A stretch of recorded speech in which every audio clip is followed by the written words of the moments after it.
हरियाणा रेवाड़ी से पीडब्ल्यूडी मंत्री डॉक्टर बनवारी लाल के कार्यकर्ता सम्मेलन व तीज उत्सव में उमड़ा भारी जनसमूह। अब खबर विस्तार से। कार्यकर्ता सम्मेलन के माध्यम से डॉक्टर बनवारी लाल ने विरोधियों को दिखाई ताकत। अच्छी खासी रही महिलाओं की भागीदारी। डॉक्टर बनवारी लाल ने तीज महोत्सव की प्रदेशवासियों को बधाई देते हुए कहा, सांस्कृतिक पर्व को आज भी हर्षोल्लास से मनाती है जनता। सांस्कृतिक पर्व को जिंदा रखने के लिए मनाया गया तीज महोत्सव। सभी फसलों की एमएसपी पर खरीद व कर्ज माफी को कांग्रेस द्वारा चुनावी जुमला बताए जाने पर कहा, कैबिनेट में पास किया हुआ बिल कभी जुमला नहीं हो सकता। आगे ब्याज नहीं लगेगा, ये भी प्रस्ताव किया गया है पास। किसानों को चोरी हुए तथा जले हुए बिजली ट्रांसफार्मर की नहीं देनी होगी अब कीमत, सारा खर्च अब करेगी सरकार वहन। कनेक्शन की जगह बदलने पर सोलर प्लेट्स लगाने की शर्तें भी हटाई। अब किसी भी कंपनी की 3 स्टार मोटर लगा सकते हैं किसान। सभी फसलों को एमएसपी पर खरीदने वाला पहला प्रदेश बना हरियाणा। विधानसभा चुनाव को लेकर कार्यकर्ताओं को कमर कसने का किया आह्वान। कार्यकर्ताओं को बूथ स्तर पर लड़नी होगी लड़ाई। लोकसभा चुनाव में एससी समाज को किया गया गुमराह। संविधान बदलने का डर दिखाकर बटोरे वोट। खटाखट रुपए देने का वायदा कर ठगे महिलाओं के वोट। झूठी अफवाहों से सावधान रहने की दी नसीहत। तीज महोत्सव में पेश किए गए कई सांस्कृतिक कार्यक्रम। तीज महोत्सव में महिलाओं ने लिया बढ़ चढ़कर भाग।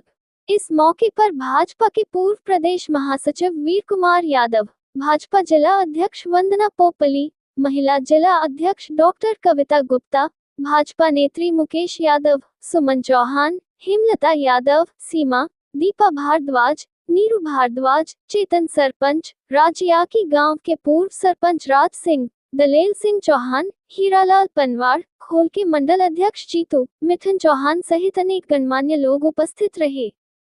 दर्जनों गांव के सरपंचों ने डॉक्टर बनवारी लाल का पगड़ी बांधकर किया स्वागत। हरियाणा रेवाड़ी से आदर्श शर्मा की रिपोर्ट, न्यूज़ वीपी से। पिछले 10 साल के अंदर पहले माननीय मनोहर लाल जी के नेतृत्व में और आज माननीय नायब सैनी जी के नेतृत्व में जिस तरह से प्रदेश के अंदर बहुत सी जन कल्याणकारी योजनाओं का शुरुआत भी हो रही है और उनको कार्यान्वित करने के लिए भी हमारी सरकार प्रयासरत है। और अभी 3-4 दिन पहले कुरुक्षेत्र के अंदर जो विधानसभा का चुनाव 2024 में होने वाला है अक्टूबर के अंदर, उसका श्री गणेश, उसका शंखनाद कुरुक्षेत्र से हुआ। तो मैं समझता हूँ आज हमारे बावड़ विधानसभा का भी शुरुआत आज यहाँ बावड़ के इस प्रोग्राम से। और हम सबका फर्ज बनता है कि जिस तरह 10 साल के अंदर भारतीय जनता पार्टी ने हर वर्ग के लिए काम किया है, चाहे वो किसान है, चाहे मजदूर है, चाहे वो एम्प्लॉइज है, सबके लिए अच्छा काम किया है। और विकास की दृष्टि से हमारे क्षेत्र में क्या पूरे प्रदेश के अंदर बिना भेदभाव के, बिना इलाकावाद के और बिना भ्रष्टाचार के जिस तरह से विकास कार्य हुए वो आप सब लोगों के सामने बहुत विकास कार्य इस विधानसभा के अंदर भी आप देखते हो, क्योंकि छोटे कार्य नहीं हुए, बड़े बड़ी संस्थाएं हमारे इस क्षेत्र के अंदर आई हैं और उन संस्थाओं का लाभ हमारी आने वाली जनरेशन, आने वाले जो हमारे बच्चे हैं उनको मिलने जा रहा है। क्योंकि शिक्षा विकास की पहली सीढ़ी है और शिक्षा के बगैर कोई आगे नहीं बढ़ सकता। तो हमने शिक्षा के लिए संस्था चाहिए और उन संस्थाओं का ऐसी कोई संस्था बावड़ के अंदर नहीं है जिसके लिए हमारे बच्चों को बाहर जाना पड़े। सारी की सारी संस्थाएं आज हमारे बावड़ विधानसभा क्षेत्र के अंदर हैं। तो विकास तब होगा जब हमारे बच्चे पढ़ लिख करके आगे बढ़ेंगे। तो इसकी व्यवस्था भी हमने की है। और कल परसों किसानों के लिए भी हरियाणा सरकार ने जो बहुत सी घोषणाएं की हैं, चाहे आबियाना माफ करने की बात हो, किसानों के लोन माफ करने की बात हो, और किसानों के अगर ट्रांसफार्मर चोरी हो जाते थे या फूक जाते थे तो उसका खर्चा किसान को देना पड़ता था, वो भी माफ कर दिया। और जो किसान अपना कनेक्शन शिफ्ट करना चाहता है। पहले एक कंडीशन थी कि वो सोलर का ही कनेक्शन ले पाएगा, लेकिन अब वो कंडीशन भी हटा दी है। और उसके बाद जो आपके बिजली के जो कनेक्शन पेंडिंग थे उनको भी जल्दी से जल्दी शुरू करने का माननीय मुख्यमंत्री ने आदेश दिए हैं। और जो बीपीएल कॉलोनी है उनके अंदर भी कनेक्शन देने का काम माननीय मुख्यमंत्री जी ने कहा कि सरकार अपने खर्चे पर करेगी। और जो भी लाइनें हाई टेंशन वायर किसी के घर के ऊपर से जा रही हैं उनका खर्चा भी सरकार वहन करेगी। तो इस तरह की बहुत सी जन कल्याणकारी योजनाएं आप लोगों को माननीय मुख्यमंत्री नायब सैनी जी ने दी हैं।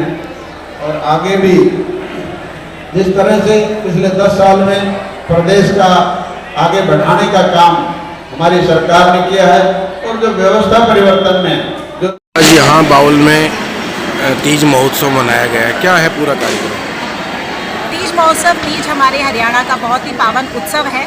और जैसे कि हम राजनीतिक व्यक्ति हैं तो ये कह सकते हैं विधानसभा चुनाव का बिगुल बज चुका है। तो आज तीज महोत्सव के साथ में हमारे माननीय मंत्री डॉक्टर बनवारी लाल जी के सानिध्य में उनके आशीर्वाद तले हम महिलाओं ने भरपूर संख्या में, जो कि आप आज देख ही रहे थे, 500 से ज़्यादा की संख्याएं में महिलाएं महिला मोर्चा के साथ में मंत्री जी को आशीर्वाद देने आई थी। हमने विधानसभा चुनाव का आगाज़ कर दिया है और ये बुलंदी के साथ कह दिया है, जय भाजपा तय भाजपा। मैम, आज से पहले इस तरह के आयोजन कभी हुए नहीं, तो ये केवल चुनावों के लिए या आगे भी ये चलते रहेंगे? ये लगातार चलते रहेंगे, क्योंकि जो माननीय मंत्री जी हैं, मैंने देखा है इतने लंबे कार्यकाल में उनके साथ वो विशेष तौर पर महिलाओं का सम्मान करते हैं, महिलाओं के लिए कार्य करते हैं। आश्वासन दिया है कि वो महिलाओं के लिए सदैव ही आगे विकास कार्य करते रहेंगे, उनके भविष्य के लिए आगे पथ प्रदर्शन करते रहेंगे और इस तरह के कार्यक्रम महिलाओं के उल्लास के लिए, महिलाओं का मन बड़ा करने के लिए सदैव करते रहेंगे। मैम, रेवाड़ी में जो है भाजपा अध्यक्ष वो भी महिला है और भाजपा ने 50% महिलाओं की भागीदारी भी की है, तो क्या लगता है कि विधानसभा चुनाव में रेवाड़ी से महिला को टिकट मिलेगी?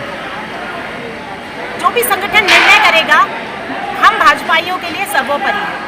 चाहे महिला हो चाहे पुरुष हो, हमारे लिए दोनों एक ही बात है, क्योंकि आज के समय में महिला और पुरुष में विभेदीकरण नहीं है। बस इतना ज़रूर चाहते हैं कि टिकट उसे मिले जो संगठन का हो, जो कार्यकर्ताओं का सम्मान करता हो, जो भाजपा की रीति नीति से वाकिफ हो। और भाजपा के हमारे माननीय अटल बिहारी वाजपेयी सबसे वरिष्ठ जो हमारे सिरमौर रहे हैं, उनकी नीति के अनुसार आगे बढ़े। ट्रेडिशनल त्यौहार है तीज, उस तीज के त्यौहार को जिंदा रखने के लिए हमने आज अपने विधानसभा के अंदर एक तीज महोत्सव का प्रोग्राम और साथ के अंदर हमारे जो कार्यकर्ता सम्मेलन भी हमने रखा हुआ था। तो आज सबसे पहले तो मैं आपके चैनल के माध्यम से सभी प्रदेशवासियों को तीज की बहुत बहुत बधाई देता हूं।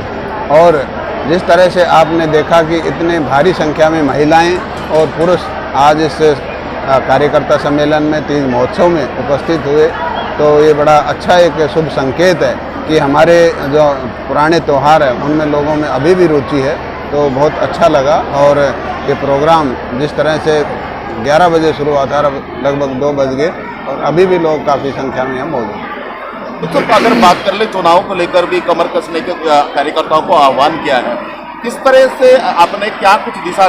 देखो, अभी चुनाव में ज़्यादा समय नहीं बचा है, अगले 2 महीने के अंदर चुनाव हो जाना है और ये 2 महीने हम सब कार्यकर्ताओं को हर वोटर के पास जाकर के, हर बूथ पर जाकर के हमें उनको संपर्क करना है, क्योंकि राजनीति के अंदर जितना संपर्क होता है उतना ही फायदा होता है।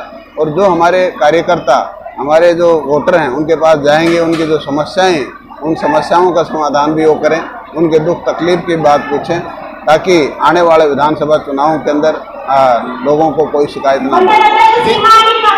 मैंने अभी भी कहा कि जो लोकसभा के अंदर कुछ हमारा वोट बैंक कम हुआ और उसके कारण भी आप लोगों को पता है कि हमारा एक समाज जिसको कि गुमराह किया गया कि भाई आरक्षण खत्म हो जाएगा, संविधान बदल दिया जाएगा, तो इस तरह की जो बातें कही उनको समझाना। दूसरा, जो लोगों को कहा गया था गरीब महिलाओं को एक मतलब 8,500 रुपये पर महीने के हिसाब से दिए जाएंगे, वो भी झूठ बोलकर कांग्रेस ने महिलाओं को गुमराह किया, वो उनको समझाएंगे। और आगे कोई इस तरह की कोई एक नैरेटिव, कोई झूठा नैरेटिव को सेट ना करें, उनसे सावधान रहने के लिए भी हमने अपने सभी कार्यकर्ताओं को कहा है। लेकिन राज्य सौतेला व्यवहार नहीं, वो उनकी जो केंद्र सरकार के जो वित्त विभाग के कुछ नॉर्म्स होंगे, उस हिसाब से ही जीएसटी वापस राज्यों को दिया जाता है। अभी हमारी कैबिनेट मीटिंग थी और उस कैबिनेट के अंदर हमने ये पास भी कर दिया है, तो ये जुमला नहीं हो सकता, ये तो एक्चुअल में हकीकत है कि सरकार ने जो अभियाना था वो माफ़ किया है और आगे कभी नहीं लगेगा, ये भी प्रस्ताव पारित किया है। उसके साथ साथ जो भी हमारे किसानों की पहले मोटर, ये जो आपका ट्रांसफार्मर फूक जाते थे या चोरी हो जाते थे, तो उसकी कीमत किसान को देनी होती थी, वो भी सरकार ने मतलब सरकारी खर्चे पे मतलब सरकार वहन करेगी। और दूसरे मान लो कोई अपना कनेक्शन शिफ्ट करना चाहे, उस पर भी सोलर की कंडीशन थी, वो भी हटा दी। और जो 3 स्टार मोटर थी वो कुछ ही कंपनियों की थी। अब माननीय मुख्यमंत्री जी ने, नायब सैनी जी ने कहा है कि भाई आप किसी भी कंपनी के 3 स्टार मोटर लगा सकते हैं। तो किसानों के हक में बहुत से ऐसे फैसले किए हैं और 14 MSP की फसल पहले खरीदते थे और अब 10 और खरीदेंगे। इसका मतलब यह है कि कोई भी हम मतलब हर फसल MSP पर हरियाणा के अंदर खरीदेंगे और ये हरियाणा देश के अंदर पहला प्रदेश है जो कि हर फसल को MSP पर खरीदेगा। ठीक है।